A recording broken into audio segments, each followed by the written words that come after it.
As we opened the front door, we were met with a chaotic spectacle. Lampposts floating several feet in the air, roads winding up and downward, cars filled with some tendrils that were similar to the ones from the book, buildings warped and twisted, and nobody was anywhere to be seen. Cody took out a notepad and started sketching something, and then showed us the map of the city before the incident.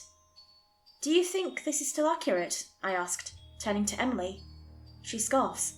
"Of course not. Just look at the roads, for God's sake. But I wonder if we could use this old map to traverse some areas that are filled with illusions," Emily concluded. "Well, we should go look for St. George's first." "That's most likely where George is," Cody added. We walked through a row of cars, peering inside to see if anything was still functional. Sadly, everything had been twisted or warped in some kind of way. We approached an intersection when we heard a guttural growl to our right. I turned just in time to see a humanoid figure running towards us. Their limbs were bent and twisted at odd angles, making them look like some kind of puppet. I quickly dodged to the left, but Cody wasn't so lucky. He was slammed to the ground, and a loud thud was heard as Cody's head was slammed into the sidewalk, blood seeping from his head to form a sickly red puddle on the ground as he went limp. Emily lunged at the creature and stabbed it repeatedly with the kitchen knife, watching it slowly die as it let out several loud screeches. Emily wiped sweat off her forehead. The air in this city seemed to be much hotter than usual. Suddenly, we heard several more guttural screeching sounds, and to our horror, there were now 3 more creatures surrounding me and Emily. I took out George's gun and fired off a shot, hurting my arm and grazing one of the creatures in their neck. It was enough to make them wary, as they all took defensive positions to try and close in on us. I motioned for Emily to go get Cody and get out of here. She looked confused, but trusted that I could handle this.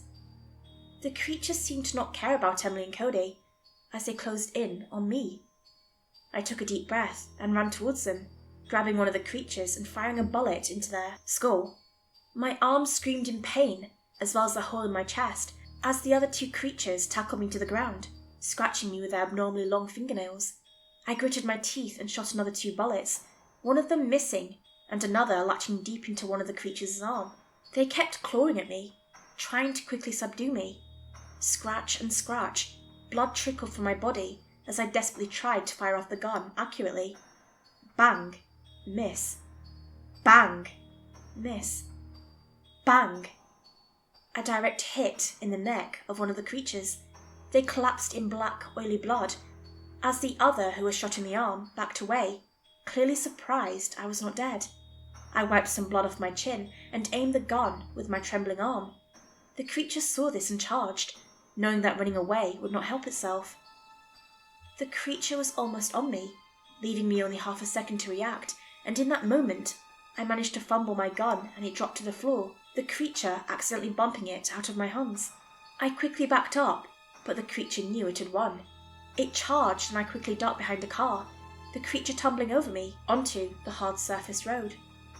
I ran desperately, seeing a bar that had its doors wide open. I rushed inside and quickly closed the door, holding it shut as the creature banged against it, letting out another screech in anger. I knew I didn't have much time, so I quickly looked around while making sure I barricaded the door with nearby heavy objects.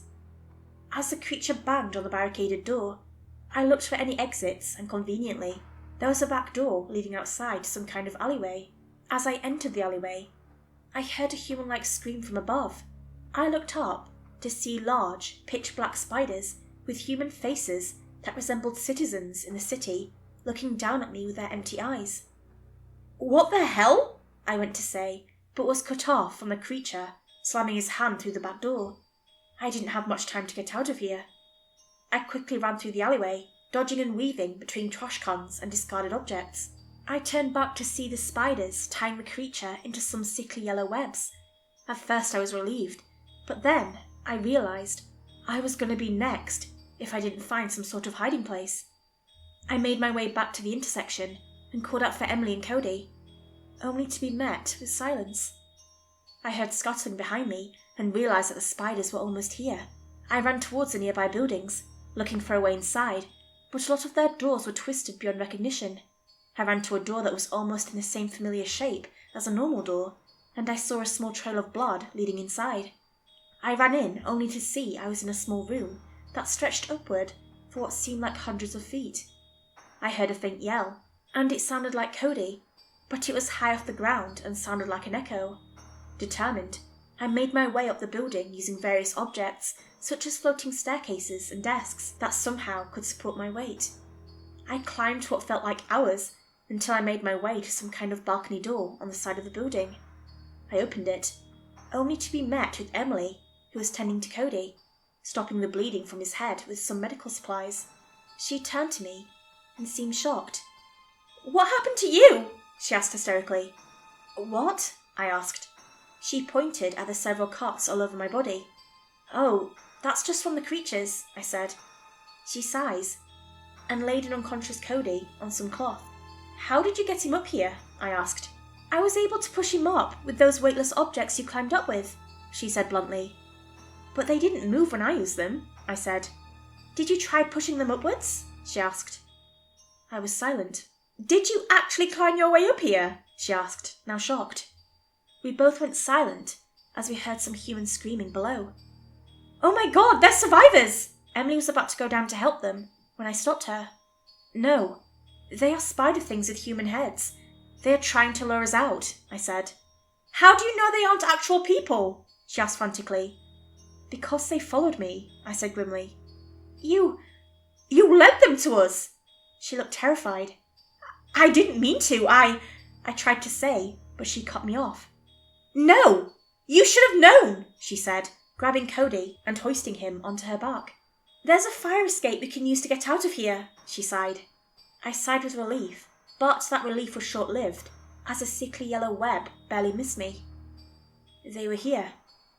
We ran to the fire escape connected to the balcony, desperately rushing to get away from the spiders. I heard a human groan as one of the spiders flung themselves towards Emily and Cody. I yelled for Emily to watch out, and she was surprisingly able to stab the spider in the neck, mid-air. I was surprised she managed to do that, with Cody weighing her down, but brushed it off as we needed to get going.